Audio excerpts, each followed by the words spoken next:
Hello, everybody, and welcome to Geopolitical Trends, where truth matters. Excited to be with you as always. Today's topic, I will be providing you my own analysis about really where Europe is going, given what's taking place in France.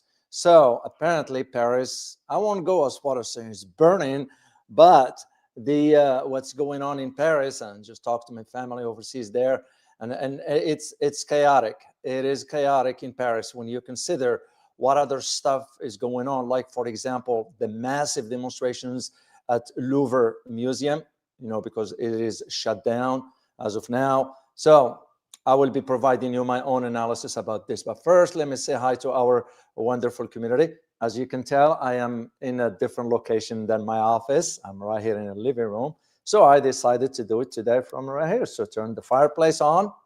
And just why not share the time with our community here. Liane, good to see you. American citizen as always. Luc Lassanier. Oh, apparently. Please type in which country you are joining me from. I would greatly appreciate it. Luc Lassanier, you wrote La France hors de l'OTAN, Frexit et Macron dehors, which means France out of NATO, and Frexit meaning France was to exit the EU, and Macron out. So thank you for sharing this one. Mohammed Mazhardin, good to see you. Say it like it is as always. Truth seeker. Faron de la Paix, that is, I couldn't agree more. Hello, everyone. Hello, Dr. O. It's beginning in France, and it will go through the other little colonies, sadly, but necessary, reflect the bad economic situations. Spot on, couldn't agree more. Matt Backy, as always, good to see you. Sat Ojour, good to see you here, and hello to you as well. Dave H, Fish Kogo, good to see you. Oh my gosh, from Philippines. Good to have you here, one of my fellow members here of the channel from the Philippines. Good to see you here. So, Alstalokin, as always. Derek Jones, good to see you here, and Jerome Lazarus, good to see you as always, and Sank Brewery, as always, good to see you. All right, let me get into some housekeeping, some headlines, and I'm going to get into the topic. For my members, for the channel members and the Buy Me Coffee and Buy Me Tea members, especially Buy Me Coffee, remember to join me tonight at 7 p.m., 1900 hours Central Standard Time for our live Q&A. And also I will be talking about the assessments for 2025 global security and geopolitical matters. So if your schedule permits, I would love to have you join us here if you could. Second thing, just for you to know that I launched the my upcoming trip to Asia. For those who wants, I already got in support for that. I will be talking details about it as I move forward. I'm going to share with the members later on this evening some detail about that, but I will share with you all at a later date. So this is the link for you if you want to support my upcoming Asia trip, which will be for next year. So. And the last thing to those who have missed my video from India yesterday, first of all, about India rather, I want to correct one mistake I made, and I don't shy away from saying when I make a mistake. I made a mistake by stating the country of United Arab Emirates. Modi didn't go to United Arab Emirates, he went to Oman. There is Oman, and it was Jordan. Amman is the capital of Jordan, but the countries were Oman and Jordan, not United Arab Emirates. My apologies for the mistake. I think I was reading something pertaining to United Arab Emirates and stuck to my mind the last minute. So, and thank you to those who point this out. And speaking of that, I'm surprised I got a lot of comments from India, really liking the video because they said, Dr. O, you're speaking the truth. Apparently, Indian citizens are realizing that Modi has been a fraud all these 14 years, whatever time he's been in office. So in any event, I'm going to share the link at the chat box here for those who have missed watching that video, my analysis yesterday. And again, nothing against India. I care for Indian citizen people. They deserve better. So. All right, let's do some headlines here. And I'm going to start with, of course, none other than our I don't know what the term you're going to use. But anyway, let's talk about Mr. Trump. He's such a clown. So I care less for Trump or for any other politician in Washington, because I know where they are taking our country. But anyway, suffice it to say, on this headline, Trump now expands the travel ban. And guess which continent topped the list? It's Africa. And yet, the US just wanted to have deals with that. So the White House announced that President Trump has expanded now the travel ban to include a number of African countries, in a move that has sparked widespread controversy over the implication for the continent. The decision, which comes into effect at the beginning of next January, which means a few weeks from now, imposes full restrictions on citizens of, and guess what those countries are? Guess what those countries are? Burkina Faso, Mali, Niger, and South Sudan, in addition to Sierra Leone, which has moved from partial restrictions to a full ban. That just makes you just wonder. This is what you can't trust the American government, what they're saying versus what they're doing. Now, here is a key question for you. I would like you to answer in the chat box, please. As I mentioned, the travel ban expanded on the top of the list is Africa. Here is my question for you. Will India be next? Sort of the travel ban will extend to India as well. Please answer in chat box yes or no. I will greatly appreciate it, and I will take a look at it later on. So, second headline has to do with Louvre Museum, which is within the context of what I'm going to be talking about today. The picture you're looking at is the Louvre Museum. So what happens in Louvre? Workers have voted unanimously to extend the strike. So the workers at the Louvre Museum in Paris voted unanimously to extend their strike at the world's most visited museum. I was there a few months ago when I took my son Michael to visit the Louvre Museum. And they said that it had partially reopened. However, but only certain sections of it. So union workers are protesting the ongoing staff shortage, the deteriorating state of the building, and of course the recent management decisions, in addition to increased pressure following the theft at the museum last October. Remember, I did share with you one major piece was stolen from Louvre. And this in itself is a reflection of what's going on in France writ large. That is where the big problem is. And the last headline I will share with you has to do with, once again, she's taking grabbing the headlines once again. You know who this is. None other than the Prime Minister, Sane Takaishi. So, now the Prime Minister of Japan softens now her stance towards China. Suddenly. And now she's eager to meet with Trump. I mean, just see the duplicities here. So she softened her tone on China, and at the same time, she's eager to meet Mr. Trump. So the Japanese Prime Minister, Sane Takaishi, affirmed today, this morning, in Tokyo time, that her country, and I quote this, is always open to dialogue with China, end of quote.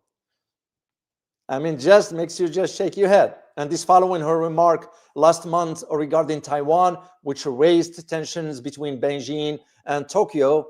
And Takaishi expressed also her desire, why would you meet with the American president for? Expressed her desire to meet soon with the US president. It shows you right there, of course, what Takaishi is saying, China is an important neighbor of Japan, and Japan is always open for dialogue with China.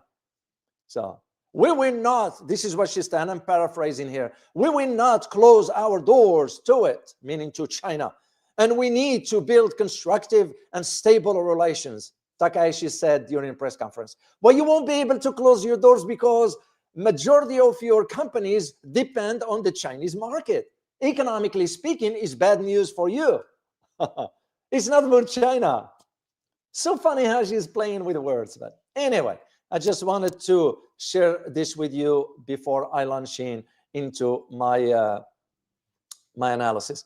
Let me quickly take a look at the question that I asked you, whether India is going to be at the top on the list as well. Partha, you say yes. Liang, you say yes. Truth Seeker, you say no, needs an ally because US needs India. Puff Puff, you say maybe. Okay, that's fair question. Yeah, I just wanted to get a feel for how you guys see it. Will Trump consider putting India on the list for banning travel? So, all right, let's talk about what's going on in France. And again, when I talk about France, I'm talking about Europe, and I'm going to conclude with a much bigger picture for you to have an understanding of really how this is going to now move forward for France and Europe. So there has been a lot of conversation, because now what you're looking with these demonstrations, they want Macron out.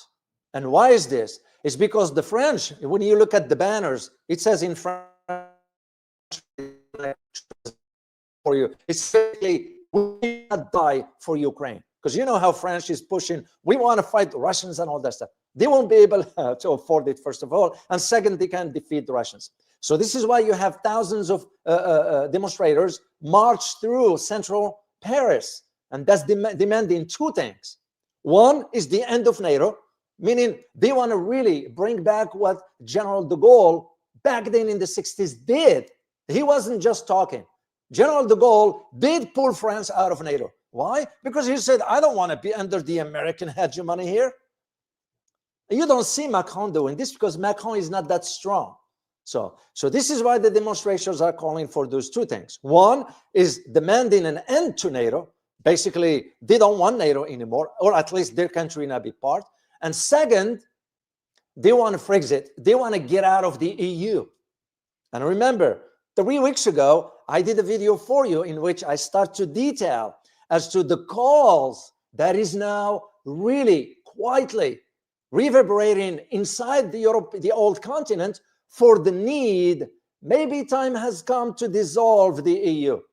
And I'm going to share with you my own insights, how I see it, and how countries will benefit, the members will benefit if this union come to an end, because they're going to be pursuing their own national strategic interests. So the national March for Peace, La Marche pour la Paix, that's why you have that sign on this one here. It's in the back. It says pour la paix, for peace. That's what I mean. So the March for Peace, which was organized by none other than Florian Philippos. Florian Philippos, I have a picture of him right here. He's a politician, and he is the Patriots Party leader. A far right. This is what I told you. You start to see now in Latin America the far right emerging with Chile, Casco winning. Antonio Jose Casco won the elections. You see in the same in Europe, the far right's moving up the ladder, politically speaking. And that is why you have these massive demonstrations. And this is why the French protesters waving those flags and carrying the banners, that slogan on it, we will not die for Ukraine. And basically what Philippot wanted, this Florian, this politician, warned that the European leaders are pushing the continent towards the conflict of a historical proportion. And I couldn't agree more with him. And the reason for him stating this has to do with the recent statements by none other than the NATO Secretary General, the incompetent Mark Rutte. The guy is not even qualified for the position, no military background whatsoever. And because what the Secretary General of NATO did say, he is warning, okay? He is warning and saying to the European, you need to be prepared for war on a scale of the world wars. It's fear-mongering. They're creating fear inside Europe. This is why you have this, people are like, wait a minute, why do we want to fight with the Russians? And as a matter of fact, the demonstrations in France are calling for dialogue with Russia. Because at the end of the day, Russia will always remain your neighbor, meaning for Europeans, whether they like it or not.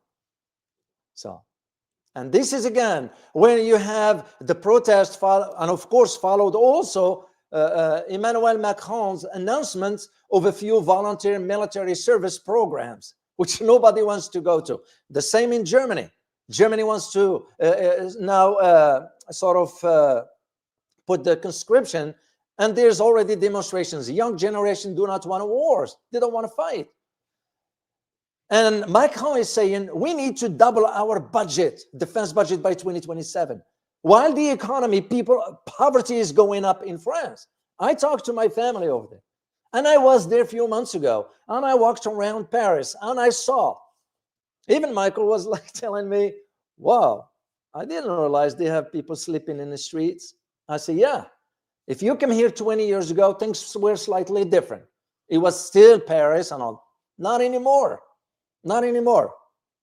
So, and this is why you're seeing this push by the protesters against, especially now the Patriot Party, are pushing for this narrative towards peace. Because they know where this is. The demonstrators or protesters themselves have criticized President Emmanuel Macron and the European Union and NATO policies. It's because what they are calling for, which is logical, I've argued this. Once you start seeing the signs like this, guys, what I want you, especially for my viewers in Europe, those are the signs for what lies ahead as far as people pushing for a national sovereignty. This is what you are looking at right now. Of course, you still have the incompetent leaders in power till they are replaced with the new ones, assuming with the new ones will be really for the people, unlike what we saw in Germany. So, and for example, I saw one sign, because I was reading some French articles, and I saw one sign that it's a slogan that says, faster, let's leave NATO. So another one that says, I remember, we don't need the European Union. Another one, it says, we don't want war. And another one, it says, Macron, we don't want to die for Ukraine. And of course, there were the signs for Frexit. This is what some signs are right here. Pour la paix, this is Frexit. And Macron, on ne mourra pas pour l'Ukraine. We are not going to die for Ukraine. Because it became now clear how corrupted these European leaders, and this whole saga of Ukraine is pushed by the Europeans. It's because Trump is dumping Europeans like you on your own for this. Well, if you trust Trump, you know where you're going to end up. So here is the harsh reality. The comfortable dream that existed in Europe has faded now. Let's just say it straightforward. So, because for decades, Europe sort of slumbered under the American security umbrella, relying on the certainty that the so-called transatlantic alliance was unshakable rock. So, and now as 2025 is drawing to close, the mood in Brussels, in Berlin, in Paris, in London, in Madrid is shifting from a mere apprehension to a cold, if I may use the term, and harsh reality and realization of the stark truth. And that truth is Europe is alone. This is what they were selling, that narrative. So the signs are no longer settled or open to interpretation. This is why I wanted to do this for you. Once again, especially for my viewers in Europe, because I want you to be aware of what lies ahead. So no more settled or different interpretations or what have you. They are screaming from newspaper headlines, at least the ones that are sharing the truth with the people. So the latest policy, which I talked to you about, Washington issued the national security strategy, which recently was signed by Trump, not only criticized European defense spending, but also explicitly described the European Union as a failing entity calling on the United States to adopt resistance against Brussels. And this is not the language of an ally. It is the language of an adversary. And I will even go as far as saying a competitor. That is why I said last time, and if you remember, I put on a thumbnail, you either become a colony or die. These are the two options for Europe. So for the first time since 1945, the old continent now is facing a strategic isolation. It's no different than India, what I talked about yesterday. So, and the question is no longer whether the United States will withdraw. No. The question is how quickly Europe can learn so it can survive without the US. So this is why you're seeing the question I'll ask is, are the French people sending a message to Macron or to NATO or to the EU? Yes, they are. Because the French people are opposed to sending their own children to die for Ukraine. And the polling data shows that the French people are divided when it comes to a direct military engagement, even though the majority still support aid to Ukraine at their own expense. But when you look at the numbers, 78% of the French people do not want French troops sent to the battlefield during the ongoing conflict between Russia and Ukraine. So, and to me, that's, you know, of course, they might send it if there is a peace agreement, but what makes us think that the Russians will agree to the presence of a foreign military entities near its borders? Are you going to trust the West? No. So, yeah, the survey showed 55% support or favor peacekeeping troops in Ukraine. Yeah, well, don't jump to the conclusion yet, because the Russians might not agree to that.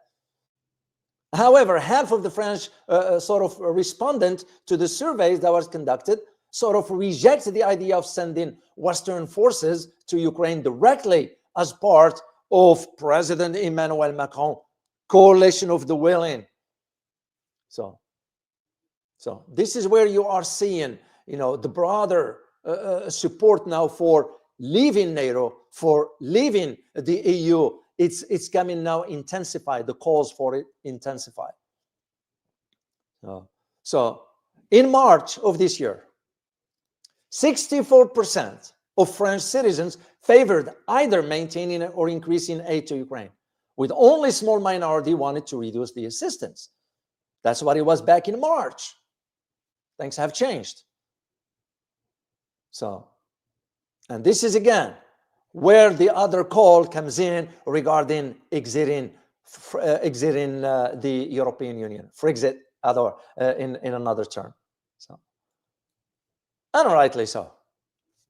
So the main political actors now within France are calling for the EU exit, or at least a major change to it. So what you're looking at, if you go back a few years ago, you remember when Marine Le Pen, Paris led 28 years old at that time, Jordan Bardella, was currently polling between 35 and 37% in the first round. Voting intentions for the next presidential elections. So, of course, the party's official position has evolved. And we're not going to get into that because it's of no interest to us at this point. What's of interest to us is to understand the big picture. That is what's important. And the big picture is France degrading economically, socially, and politically? That is the question that matters. And of course, when you look at the research, and of course, I do the research for you. That's what this analysis is based on. It's based on facts and truth to the best of my abilities. Of course, I include my own assessments based on my knowledge. So what the data suggests, and is painting some sort of a significant picture of the economic strain in France. You all know that yesterday it was the declaration of Volkswagen in Germany shut down. No more.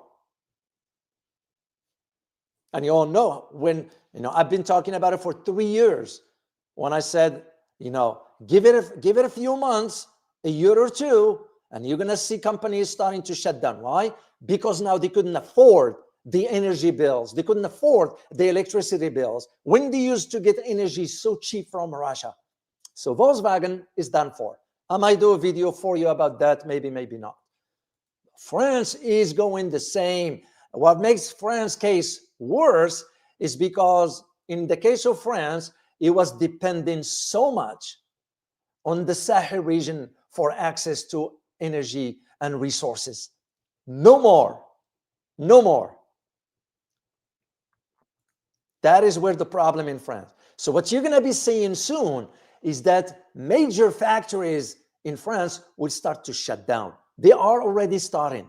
I asked last time and he said, yeah, there's no hiring, there is no investments. It just sort of, what's the word I'm looking for? On living on trickles, it's just barely making it. And that is the question that matters. So, because what you're looking at the economic challenges that is now in France. When I say France, and I'm going to be talking about Europe, growth has slowed sharply. France GDP expected to grow, get this guys, 0.7% by the end of this year, which is already here. And even what it was even in 2024, I remember it was only about 1.1%. What kind of GDP growth is this?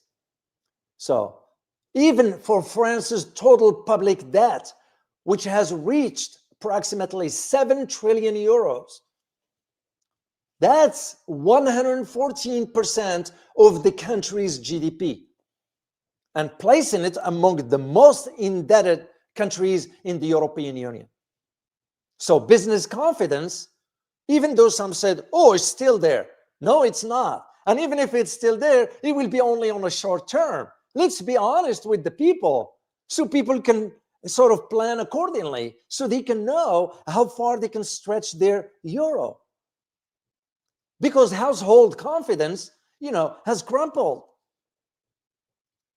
Then you look at the labor market, then you look at the social pressures.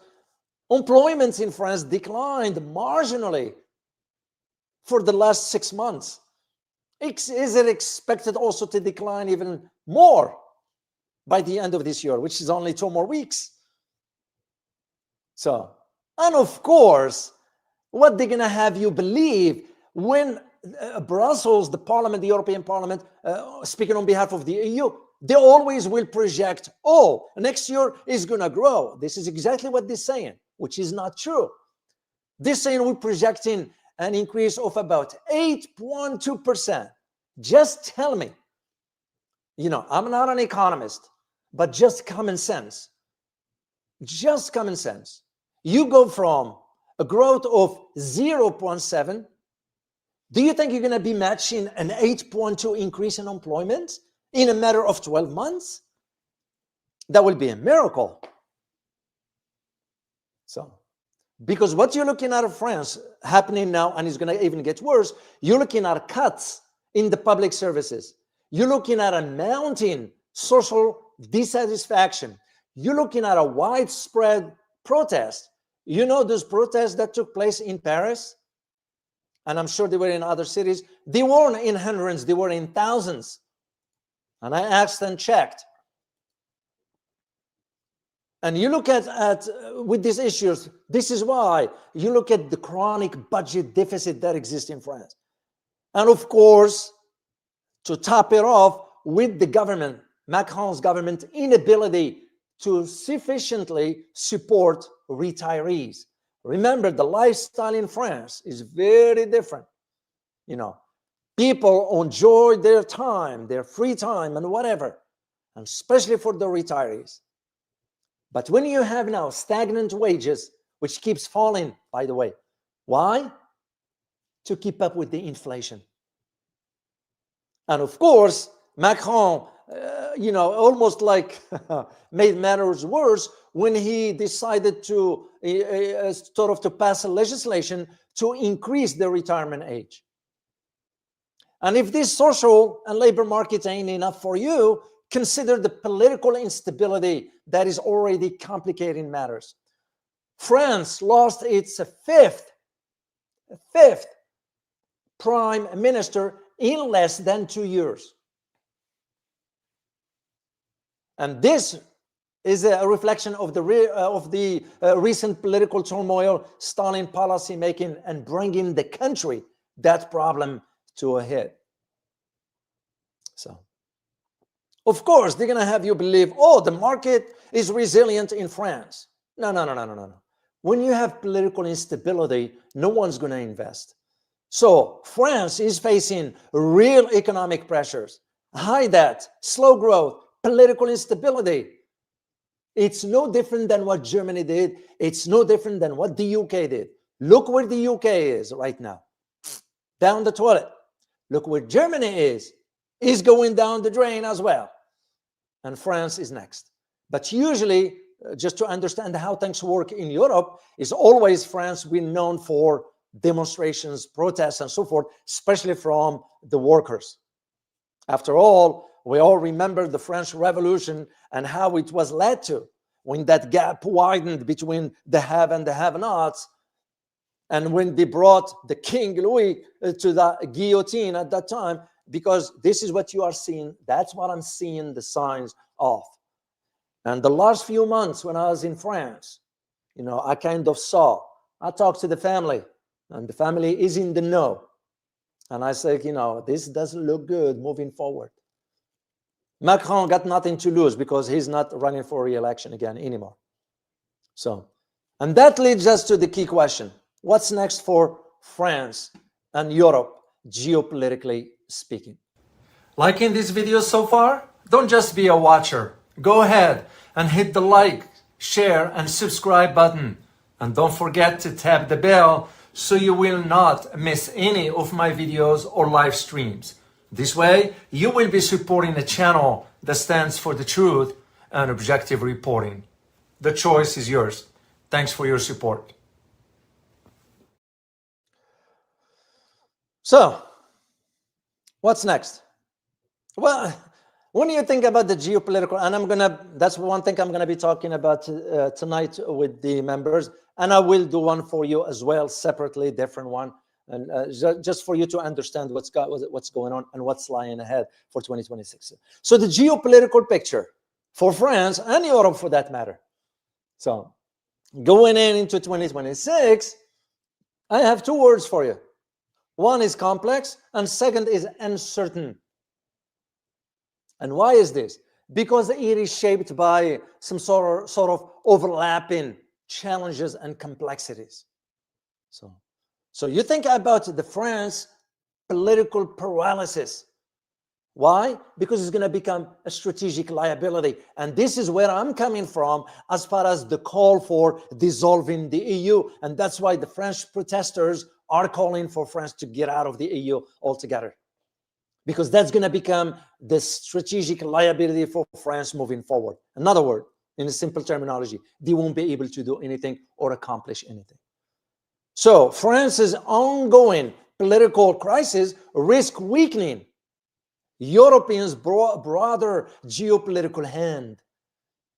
So, think about it. 5 prime ministers in less than 2 years. That's bad. Think about the domestic turmoil, because that domestic turmoil is consuming the French leadership attention and eroding the country's influence in Brussels. Just when Europe needs really some decisive leaders, especially when it comes down to the Franco-German partnership. Because let's be honest, when you mention the European Union, who are we talking about here? Only 2 countries. Can you type in a chat box which countries I'm referring to here? Anytime we talk about the EU, we only mean 2 countries. What are they? So let me see. And again, I just want you to be part of the conversation here, because I like you to participate in this conversation here. That's the beauty about our community here, guys. We exchange ideas. We learn from each other. All right, let me start here with Who's the first? Joy Cho, you say Germany. That's correct. That's one. Jay Sherlock, you say Jay and France. Germany and France. Hong Luang, France and Germany. 7A George, France and Germany. Macron, you said Germany and France. The Truth Seeker, Germany and France. Phil, no, not that one. Kurt, you said Germany and UK. UK is not part of the EU, but Germany, say it like it is, Germany and France. You guys got it. You guys got it. France and Germany. Those are the heart. And even within that, and I'm talking about back in a day, a few years ago, when I was still in Washington, we always looked at the European Union. You look at that Germany, because Germany was the heart of the European economy. Why? Because Germany had easy and cheap access to energy from Russia. France was there a little bit because France was taking advantage of the Sahel region, by sucking out all their energy for free. Uranium, France used to get it for cheap, sells it on the international market for $200 a pound, and giving Burkina Faso and Niger, especially Niger, them $10 for it, while they're selling, making $190 profit a pound. I mean, think about it. So the France was okay, but economically speaking, it was Germany. Politically speaking, it was also Germany, more so than France. Because at that time, at least during the era of Angela Merkel was pragmatic. Some disagree with her policies. Well, of course, you're not going to please everybody. That's normal. In my opinion, she was one of the best that Germany has ever experienced as a leader, because she was able to say no to the Americans to their faces. And this is, again, where that problem for France. So 5 prime ministers in 2 years, it's bad news. So the Franco-German partnership, and this, in my opinion, undermines the European strategic initiatives and also push into the military dimension, because we're talking about NATO. And this is where one of the core challenges for the Europe is the strategic autonomy. Can they ever achieve that? Of course, what the analysis that is coming out of Brussels and London and Berlin and Paris, and I had a chance to read, those are white papers, especially coming from defense entities, all of them using one particular sentence. And that sentence is, Europe faces an aggressive Russia. It's going to be repeated. You're going to be hearing it a lot for the next few weeks. In addition to that, they add in one other sentence: assertive China. And another one, less reliable United States. They didn't say unreliable. They said less unreliable, which is left there a little bit softer than if you say unreliable. And all this gives you an idea as to where things are moving forward. And this is why you're seeing this so-called Franco-German partnership essential. No, it is not. No more. No more. When Germany decides to go that route, when France decides to go that route, but at the expense of their own people, at the expense of their own welfare, at the expense of their own sovereignty, because they won't be able to create a coherent diplomacy. Why? Because we hold the card at the end of the day. Till Europe is independent, they will always be under the thumb of the US. I'm here to tell you, as one who spent years in Washington, we were dealing with this on a daily basis. I used to travel a lot to Eastern Europe. You converse with members of those governments. And this is why when you think about the paralysis that exists in Paris, is going to have an effect on preventing or depriving Berlin of capable partner that is. That is where the problem is. And that in itself will create other issues. So France's domestic political turmoil reflects the deep insecurities that exist about its role and place, not only in Europe, but the world writ large. So there is a shared perception, in my opinion, of Europeans' decline. And of course, the way you know it is when you put on another side of the argument, which is US-China competition. It exposes the weakness of Europe. This is once again why you have the signs that says, we don't want to be in NATO anymore. We're not going to die for Ukraine. We want to get out of NATO. It's because this defense spending pressure. France, basically, for it to have a say, it needs to significantly increase its defense budget, which they can't. It can't. Because France is not able to fund the necessities of its society, let alone military modernization. Look at what happened to India using the Rafale fighter jets, which is a French fighter jet. He stood no chance. Why? Because it's a relic of the past. It's an old. Who buys a Rafale anymore? Because what you're looking at is the gap that exists in the modernization and capabilities. And of course, to make it worse for France and Europe is the fractured global order. And this is where you're going to have to start to think in terms, what can we expect as of 2026? Yeah. So, because what you'll be looking at, and this is just my tip of the day, you'll be looking at that. You remember we were talking about the multipolar? Then your order taking hold. That's what you're going to be looking at. Except it will be some sort of competing poles. Not one, not two, not three, but about four, in my opinion. So where this leaves the Europeans, the so-called based on democracy, when it is alienated and excluded from the US so-called global leadership, which the US in itself, its global leadership is declining. So there is nothing left. The European Union, economically speaking, stand no chance against BRICS, for example, ASEAN.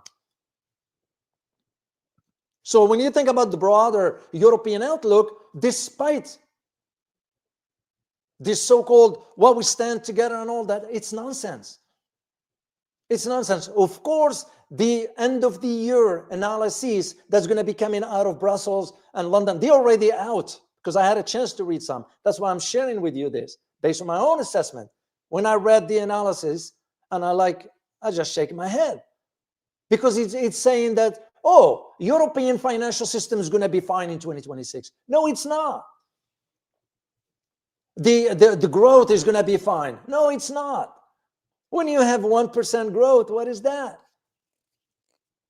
So, because you still have to deal with trade war, you still have to deal with ongoing conflict, and you still have to do with policies that Europe is pursuing that have nothing to do with the welfare of a European citizen. So, in essence, when you think about it, France and Europe face some sort of critical moments. Jumping into 2026, they're going to need a greater strategic autonomy from the US. They're going to need a defensive capability on their own. And this has nothing to do with Russia or China, as NATO is saying. It's because this is more crucial for them for their own political stability.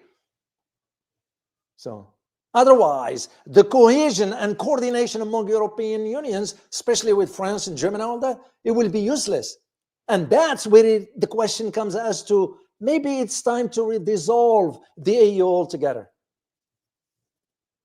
Because it's one of the fundamental issues you're going to have to consider. The argument now is for both. Get out of NATO, be done with NATO, and get out of the EU, dissolve it, and let the countries pursue their own national interests. And that in itself will reflect on the Western hegemony writ large. Because the next question we're going to ask, are we going to be seeing because we already see in the beginning of the end of Western hegemony. But will it accelerate in 2026? That is the fundamental question, because it's one of the most debated questions in international relations right now. And there is a major disagreement regarding what's happening. Of course, you're going to have those who say, oh, no, this has nothing to do with what's going on the ground. Of course, they're not going to want to admit it. Western hegemony has declined significantly.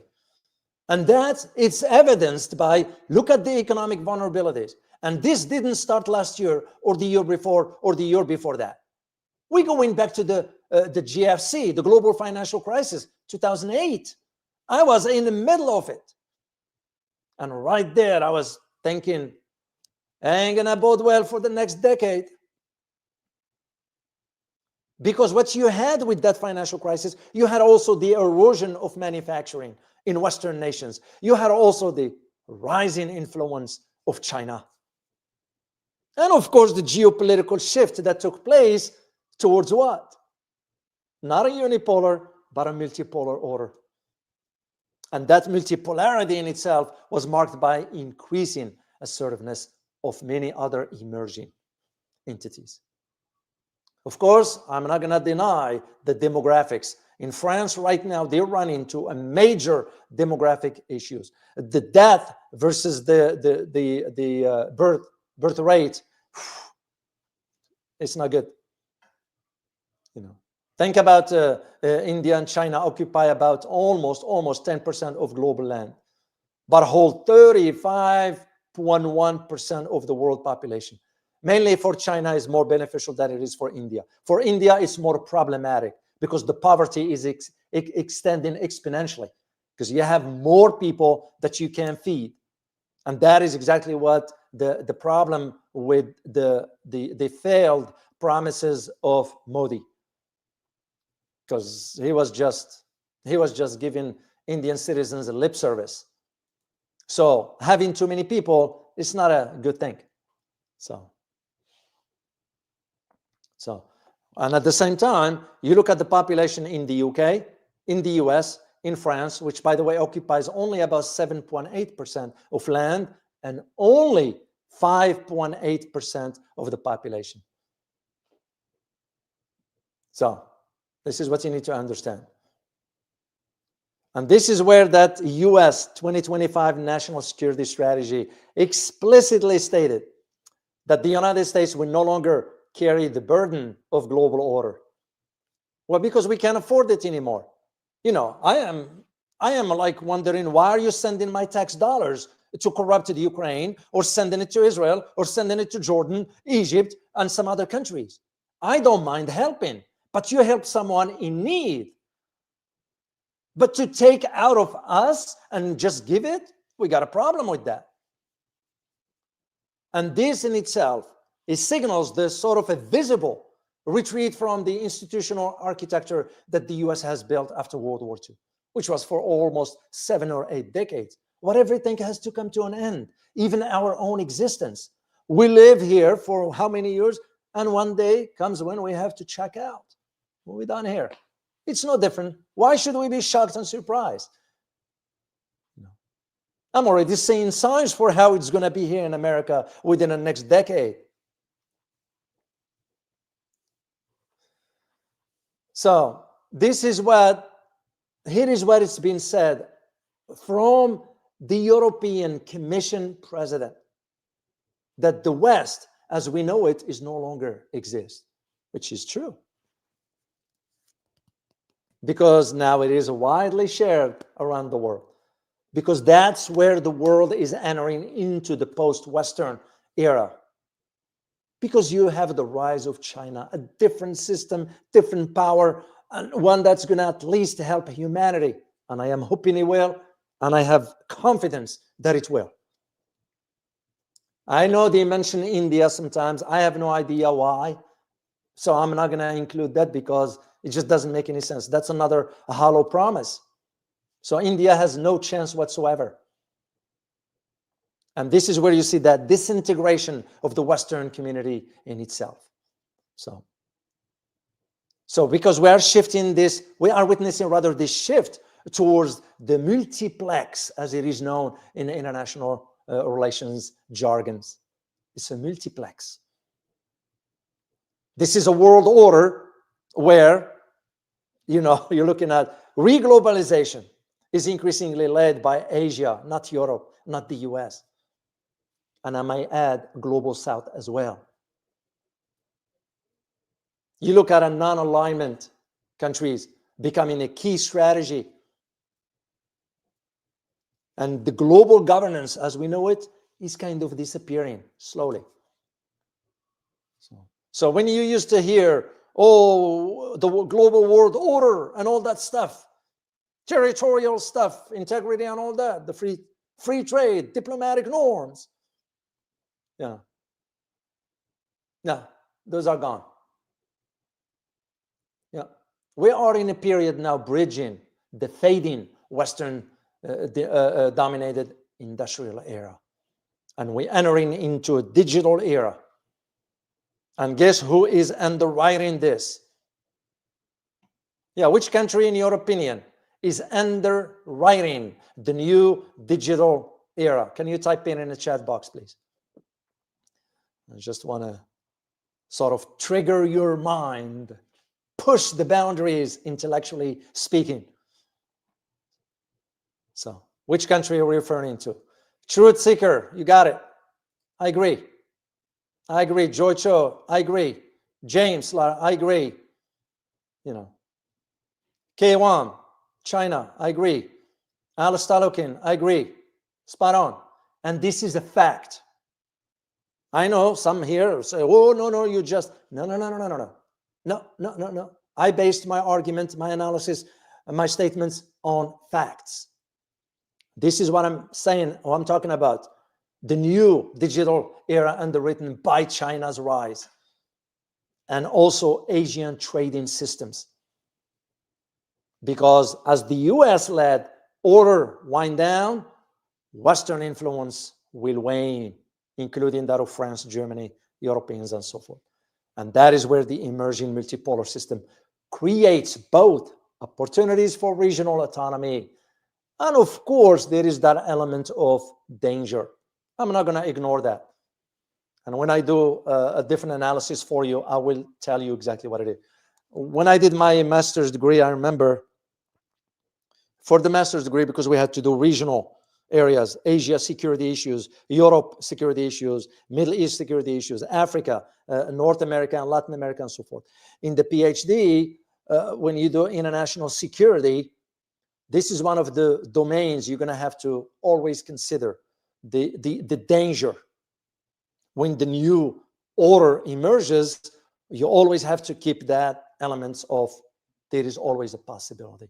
Because we're talking about, and I'm referring to history here, miscalculations historically has always been associated with hegemonic decline. That's why I'm saying China's going to be leading differently, in my opinion. So the bottom line, this is where you are looking at. And this will lead me to last question, and I'll conclude with the conclusion here for you. Will the EU dissolve? Because it's a serious question, being debated right now among experts.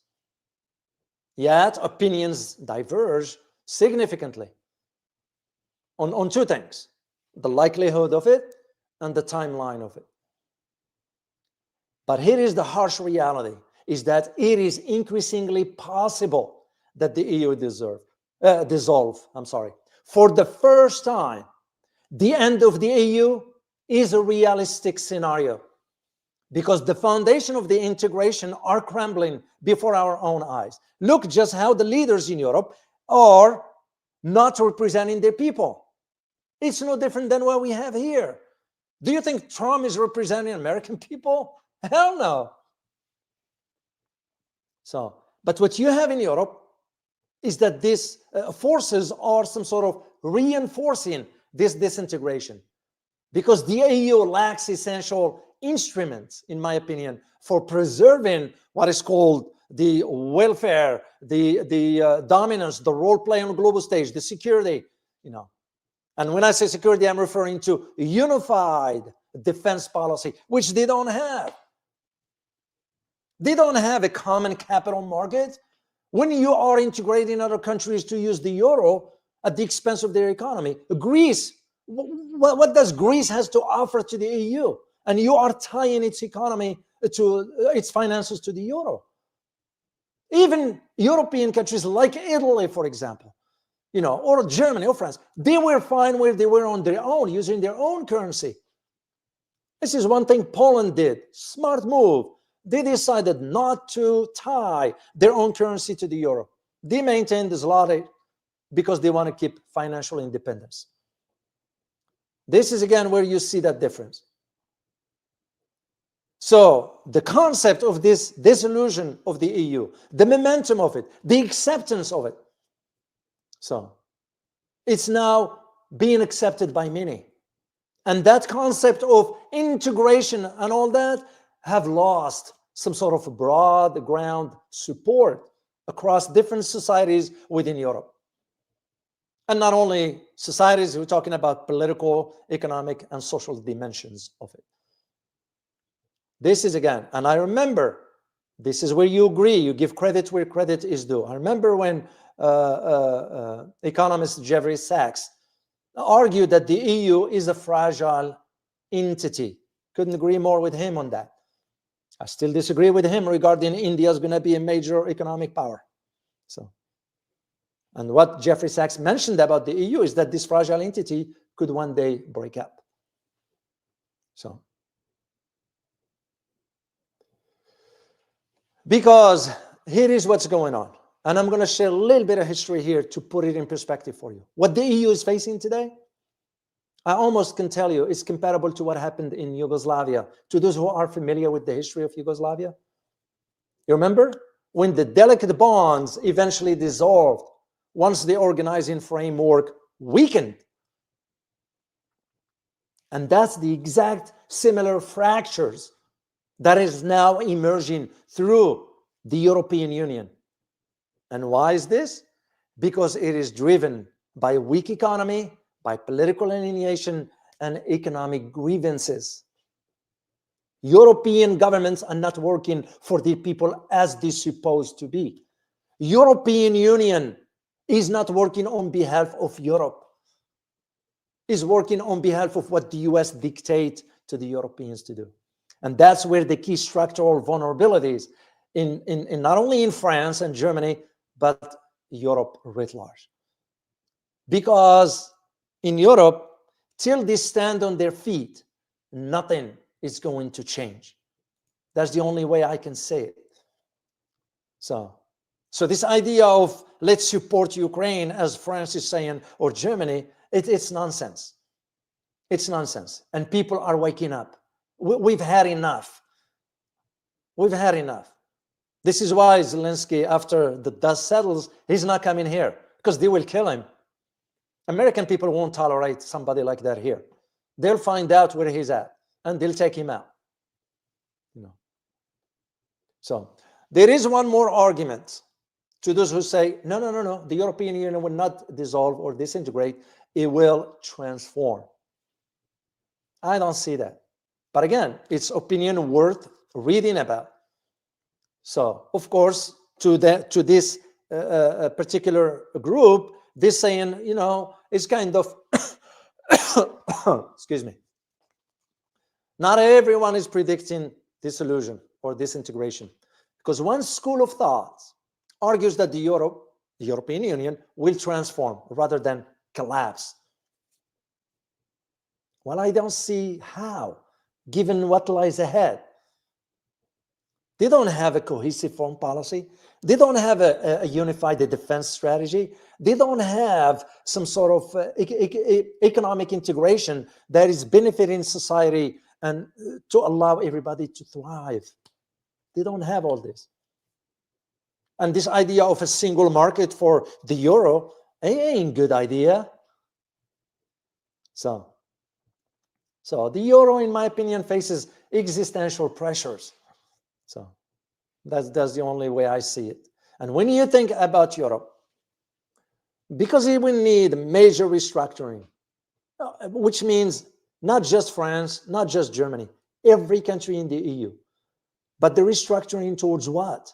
If you're going to just do the same, like the saying goes, meet the new boss as the old boss, then what's the purpose? Instead, you need to allow countries to chart their own destiny, politically, economically, and socially. So the risk is real as far as fragmentation. Because you have countries that start to voice that concern of leaving. Of course, the UK did it.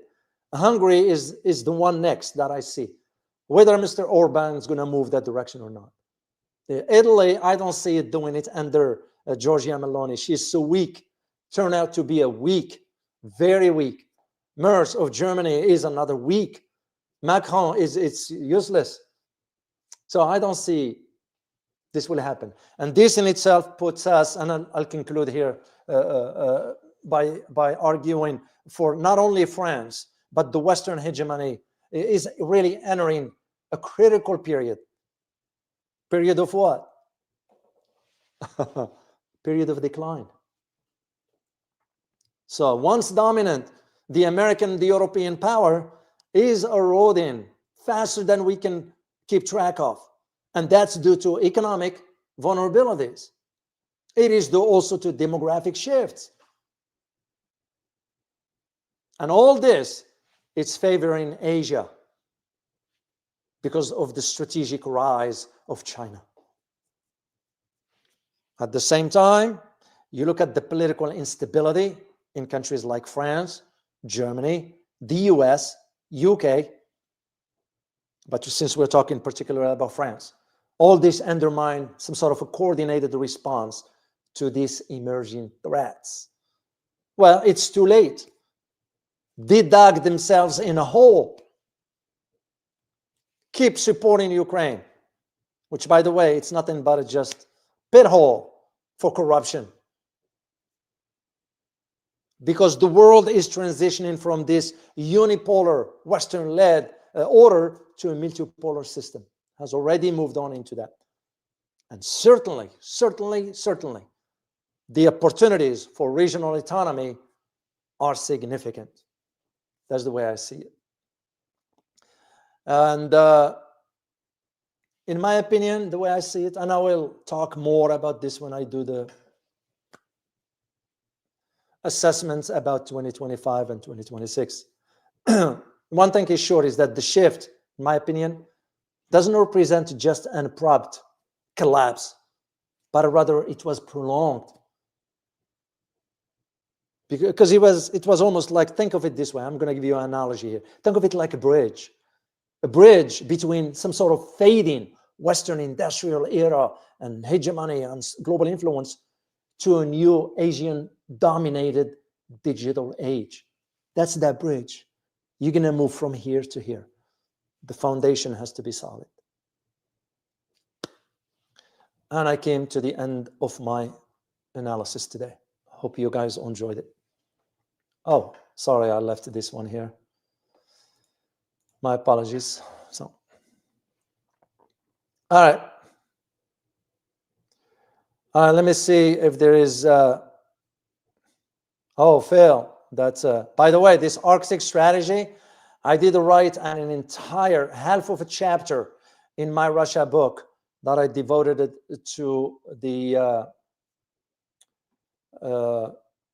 Arctic. If you ever get a chance to have a copy of my book, you will find that conversation or that narrative about the Arctic. I detailed a lot of stuff into that. So anyway, just to, oh, Khadija, you're most welcome. Always a pleasure. It's always a pleasure to have you here as well with our community. I'm so grateful to you and to all of you for being here. So it's our community. Say it like it is. You are most welcome. You know, sometimes a kind word can go very, very, very far. And I'm very grateful to our community. You know, we maintain some sort of a civil discourse here, and I couldn't be proud of, and I'm thankful that I am part of this. So it's all of us. It's not a one person here. So Kurt, you are most welcome. You're most welcome. So Just to remind you again, to those who are a member of the channel here, remember to join me at 1900 hours, 7 p.m. Central Standard Time for this live stream. We're going to do it from this location here. I decide to do it right here. So just for change here. So this is my living room where I sit and sometimes just have a cup of coffee here quietly.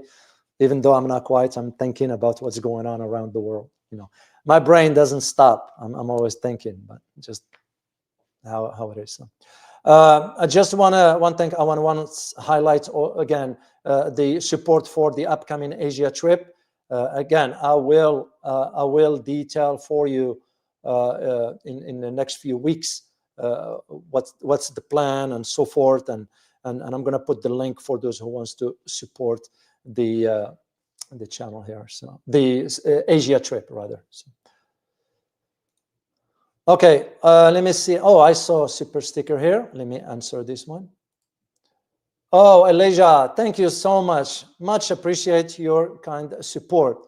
And you have a question, Dr. O, question. Which will probably collapse first, Germany or France? I will go with France. I will go with France. Yeah. Even though Germany's economic, like when you start to see now Volkswagen shutting down, yes, Germany still has far stronger economic status than France. France was riding on Germany's, you know, but it will be France first. But Germany is not. So that's the way I see it. So I could be wrong.